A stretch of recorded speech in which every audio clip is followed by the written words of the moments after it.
So today I'm working on a 1987 D90 Land Rover.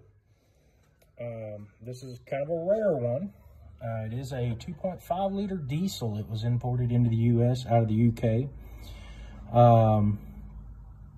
And this particular one, the customer brought it in stating that there was a misfire and heavy smoke when driving.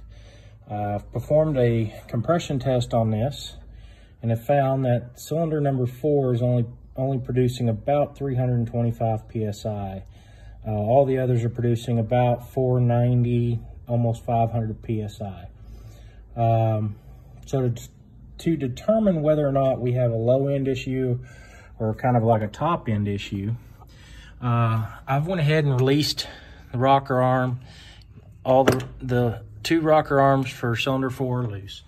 And so I'm going to do what's considered like a leak down test, but kind of in my own version here for diesel, since it's a little bit different than what we're used to. So I'm going to hook this line up to pressure, and we'll see what I found. So now I've got pressure dumping into the cylinder. I'm feeling nothing coming out through the turbo. So it's not on the intake side, but I do hear a leak. If I follow to the back of the vehicle, sorry for the mess,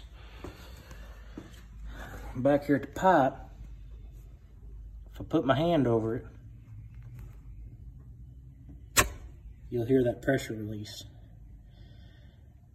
So that tells me that my exhaust valve is probably burnt or just bad seat. We're going to open her up and find out though.